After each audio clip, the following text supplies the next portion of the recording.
السلام علیکم۔ مولانا وحید الدین کی کتاب راز حیات سے ایک مضمون اخلاق کی طاقت آپ کے سامنے پیش کر رہا ہوں۔ امید ہے آپ سب کو پسند اور سمجھ ضرور آئے گا۔ اخلاق کی طاقت۔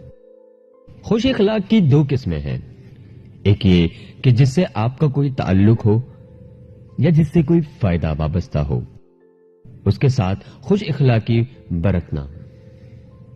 دوسرے یہ کہ خوش اخلاقی کو اپنی عام عادت بنا لینا اور ہر ایک سے اچھے اخلاق کے ساتھ پیش آنا، خواہ وہ کوئی بھی ہو۔ خوش اخلاقی کی پہلی قسم سے بھی آدمی کو کچھ نہ کچھ فائدہ ملتا ہے، مگر خوش اخلاقی کی دوسری قسم کے فائدے اتنے زیادہ ہیں کہ ان کا شمار نہیں کیا جا سکتا۔ مسٹر اجوانی 1965 میں کلکتہ کی ایک بڑی دوا ساز فارم میں سیلز مین مقرر ہوئے۔ ان سے پہلے جو شخص ان کی جگہ پر کام کر رہا تھا اس کو 1200 روپے تنخواہ اور آمد و رفت کے لیے ریلوے کا کرایہ ملتا تھا۔ اجوانی نے کہا کہ میں 3000 روپے مہینہ لوں گا اور ہوائی جہاز سے سفر کروں گا۔ کارخانے کے ڈائریکٹر نے کہا کہ یہ تو بہت زیادہ ہے۔ انہوں نے کہا میں کام بھی بہت زیادہ دوں گا، آپ ایک بار تجربہ کر کے دیکھیے۔ بالآخر ان کا تقرر ہو گیا اور گجرات کا علاقہ ان کے سپرد ہو گیا۔ اس زمانے میں گجرات میں ایک لیڈی ڈاکٹر تھی جس کی پریکٹس بہت کامیاب تھی اور اس کے یہاں دواؤں کی کھپت بہت زیادہ تھی، مگر وہ کسی مرد ایجنٹ سے نہیں ملتی تھی۔ ایک دوا ساز ادارہ کا ایک ایجنٹ ایک بار اس کے یہاں آیا۔ باتوں کے دوران اس نے بتایا کہ میں پامس ٹری بھی جانتا ہوں اور ہاتھ بھی دیکھتا ہوں۔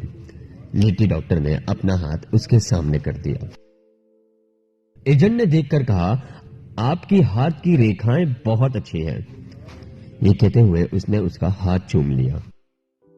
اس واقعے کے بعد لیڈی ڈاکٹر کو مرد ایجنٹوں سے نفرت ہو گئی اور اس نے اپنے دواخانے میں مرد ایجنٹوں کا داخلہ بالکل بند کر دیا۔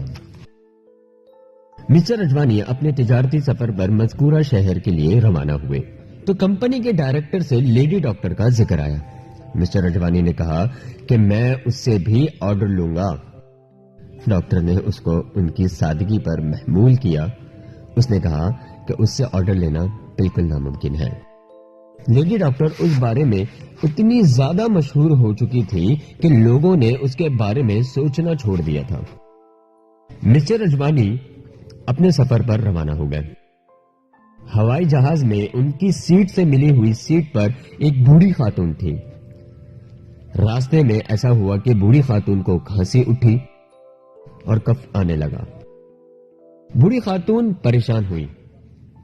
مسٹر اجوانی کو اپنی عام اخلاقی عادت کے مطابق اس خاتون سے ہمدردی پیدا ہوئی اور انہوں نے فوراً اپنا رومال ان کے منہ کے سامنے کر دیا۔ اس کا کف اپنے رومال پر لے لیا اور پھر غسل خانے میں جا کر اسے دھو لیا۔ خاتون اس واقعے سے بہت متاثر ہوئی۔ اس خاتون کو بھی وہیں جانا تھا جہاں مسٹر اجوانی جا رہے تھے۔ ہوائی جہاز جب وہاں پہنچا اور بوڑھی خاتون باہر آئیں تو وہ یہ دیکھ کر پریشان ہوئی کہ اس کو لینے کے لیے کوئی ہوائی اڈے پر نہیں آیا۔ یہ خاتون کسی بڑے گھر سے تعلق رکھتی تھی اور اس کو لینے کے لیے کار آنا چاہیے تھی، مگر اس کی آمد کی صحیح اطلاع نہ ہونے کی وجہ سے اس کے گھر سے کار نہ آ سکی۔ مسٹر اجوانی نے یہاں دوبارہ اس کی مدد کی۔ انہوں نے کہا کہ میں ہوٹل جانے کے لیے ٹیکسی کر رہا ہوں، آپ اس پر بیٹھ جائیں، میں پہلے آپ کو آپ کے گھر اتار دوں گا، اس کے بعد اپنے ہوٹل پر جاؤں گا۔ چنانچہ انہوں نے بوڑھی خاتون کو اپنی ٹیکسی پر بٹھایا اور اس کو لے کر اس کے گھر پہنچے۔ خاتون نے اپنے گھر پہنچ کر ان کا نام اور پتہ پوچھا۔ انہوں نے اپنا نام اور ہوٹل کا پتہ لکھ کر دے دیا اور پھر اپنے ہوٹل آ گئے۔ کچھ دیر بعد بوڑھی خاتون کی لڑکی اپنے کام سے فارغ ہو کر گھر پہنچی تو دیکھا کہ اس کی ماں آئی ہوئی ہے۔ اس نے کہا کہ ہم کو آپ کی آمد کی خبر نہ تھی، اس لیے گاڑی ہوائی اڈے پر نہ جا سکی۔ آپ کو تو بہت تکلیف ہوئی ہوگی۔ ماں نے کہا کہ نہیں، مجھ کو کوئی تکلیف نہیں ہوئی، اور اس کے بعد اس نے مسٹر اجوانی کی پوری کہانی سنائی۔ یہ سن کر لڑکی بہت متاثر ہوئی۔ اس نے فوراً مذکورہ ہوٹل کو ٹیلی فون کر کے مسٹر اجوانی سے رابطہ قائم کیا اور کہا کہ ہم آپ کے بہت مشکور ہیں اور رات کا کھانا آپ ہمارے ہاں کھائیں۔ مسٹر اجوانی مقررہ پروگرام کے مطابق خاتون کے مکان پہنچ گئے۔ جب لوگ کھانے کی میز پر بیٹھے اور تعارف ہوا تو معلوم ہوا کہ بوڑھی خاتون کی لڑکی وہی لیڈی ڈاکٹر ہے جس کو مرد ایجنٹوں سے نفرت تھی، اور وہ مرد ایجنٹوں سے ملاقات تک کی روادار نہ تھی۔ جب اس کو معلوم ہوا کہ مسٹر اجوانی دواساز کمپنی کے سیلز مین ہیں تو اسی وقت اس نے خود اپنی طرف سے دواؤں کا ایک بڑا آرڈر لکھوا دیا اور کہا کہ ہمارے یہاں دواؤں کی بہت کھپت ہے، آپ تو ہم کو مستقل گاہک سمجھ لیجئے اور ہر مہینے دوائیں بھیجتے رہیے۔ مسٹر اجوانی کھانے اور ملاقات سے فارغ ہو کر ہوٹل واپس آئے اور اسی وقت کلکتہ میں اپنے ڈائریکٹر کو کال کیا۔ انہوں نے اپنے ڈائریکٹر کو ٹیلی فون پر بتایا کہ مذکورہ لیڈی ڈاکٹر سے میں نے اتنے ہزار کا آرڈر حاصل کر لیا ہے۔ ڈائریکٹر نے فوراً کہا تم غلط کہہ رہے ہو، ایسا تو کبھی ہو ہی نہیں سکتا۔ تاہم اگلی ڈاک سے جب ڈائریکٹر کے پاس مذکورہ لیڈی ڈاکٹر کا چیک اور اس کا دستخط شدہ آرڈر پہنچا تو اس کو معلوم ہوا کہ بالفعل پیش آ چکا ہے، جس کو وہ اب تک ناممکن سمجھے ہوئے تھے۔ 21 نومبر 1980 کی ملاقات میں نے مسٹر اجوانی سے پوچھا کہ آپ کو تجارت کا بہت تجربہ ہے، یہ بتائیں کہ تجارت میں کامیابی کا راز کیا ہے؟ انہوں نے جواب دیا، میٹھی زبان، اچھا سلوک۔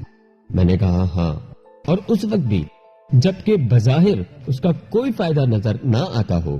میٹھی زبان اور اچھا سلوک ہر حال میں مفید ہے، لیکن اگر وہ آدمی کا عام اخلاق بن جائے تو اس کے فائدوں کا کوئی ٹھکانہ نہیں۔ اس کہانی سے ہمیں یہی سبق ملتا ہے کہ انسان کو ہر حال میں اپنا اخلاق اچھا اور میٹھا رکھنا چاہیے، کہیں نہ کہیں آپ کو اس چیز کا فائدہ ضرور پہنچے گا۔ شکریہ، اللہ حافظ۔